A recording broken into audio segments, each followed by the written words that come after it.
welcome. It's Chris from Christopher Hole Training, and welcome to this whiteboard presentation where we're going to be talking about sciatica, which is a common problem for many people, but it's not always the true sciatica by definition. Sometimes we can experience pain in the same areas of the body down the back of the leg, but it's not always from the same cause. Now, sciatica has a specific cause, which I'm going to talk about, and there are other causes that are out there that can give you the same pain, and sometimes they can get mixed up.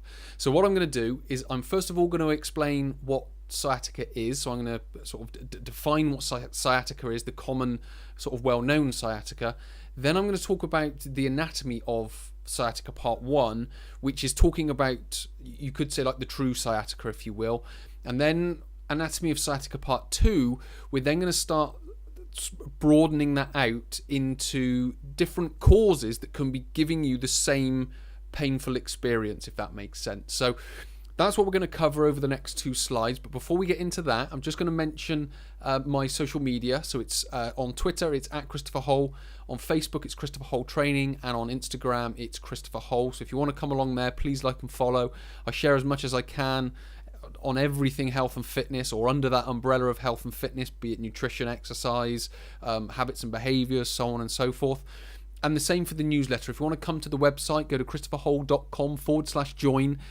You can pop your name and email address in, and you can join the monthly newsletter, which again, it's all about health and fitness. We cover as much as we can under that umbrella. So yeah, please do come along to any of those.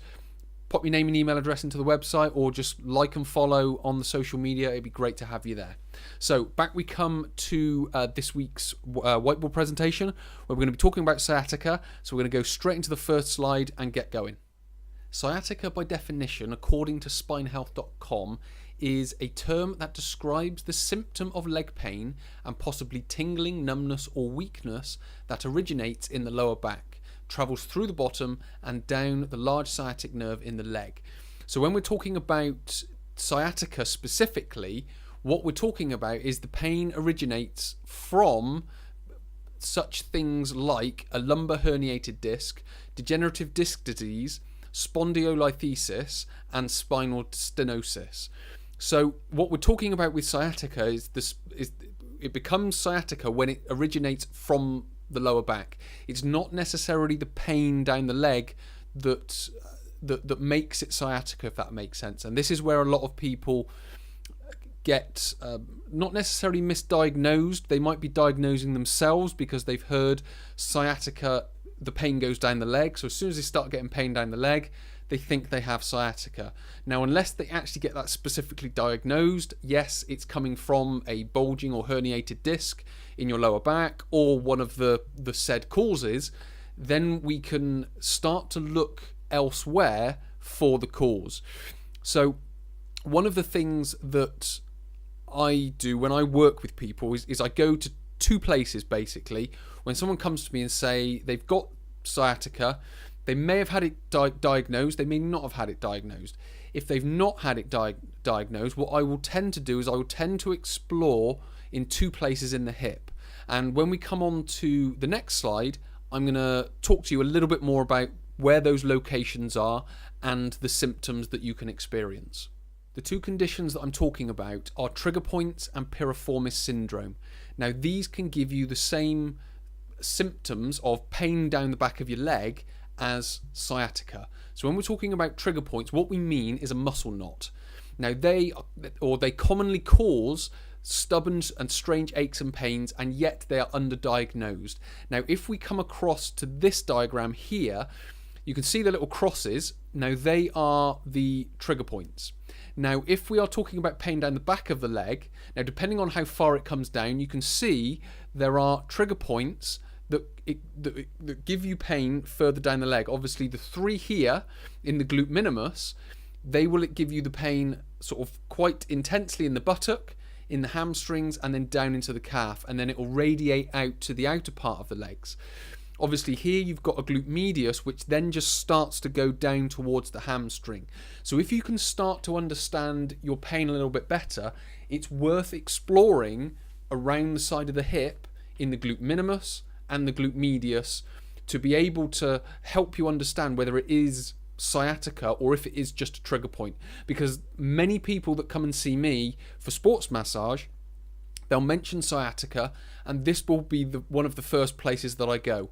Into the side of the hip and try and find any trigger points that might be there, and then after a session or two, gaining some feedback from the client, finding out whether their pain has diminished, because then that will tell me whether it's sciatica or not. Now, when we're talking about muscle knots, what you can see here on this little diagram here is you can see lots of little muscle fibers. So one muscle is made up of lots of little muscle fibers. Now, what can happen within the muscle fiber, as you can see here, is they become contracted. Just little portions of it. It's not the whole muscle becomes contracted, but just little portions of individual fibers can become contracted. Now, what happens there is, because it's in a contracted state, all the metabolic waste is being produced and it gets trapped inside that muscle. So by putting a little bit of pressure, using a thumb or a knuckle or a hand, and then moving your hand around on top of it, can just start to release the pressure within that knot. And then once the pressure's released, the muscle relaxes, and then the pain should start to recede and start to diminish. The second one, which is Piriformis Syndrome, which is very much the same. So this is a condition in which the piriformis muscle spasms or causes buttock pain. Now, it can also irritate the sciatic nerve and cause pain, tingling and numbness along the back of the leg into the foot. Again, very, very similar to the trigger points and the sciatica or traditional true sciatica that we talked about in the first slide. So what we have to do when we're talking about sciatica is we have to broaden out, understand our anatomy a little bit better, and come at it from slightly different angles, because the more we understand about our anatomy, the better we can start to treat sciatica or ankle sprains or knee injuries or whatever it might be, because there are different causes that can give the same symptom or give the same painful experience, if that makes sense. So if we can better understand these types of not only symptoms but where they can come from, because they can come from many places, we can then better treat sciatica, knee pain, ankle pain, back pain, whatever it might be. So hopefully that's been of use. Hopefully it's given you a little bit more information so you can go and research and understand your pain a little bit better and try and understand where the cause of that pain is coming from, so you can then get a better treatment and then therefore overcome your pain that much more easily, if that makes sense. So again, thank you very much for watching. Please do come along onto social media or to the website. It'd be great to have you there. You can find out more about this subject and other subjects in health and fitness. But many thanks for watching. My name is Chris from Christopher Holt Training. I'll speak to you in the next video.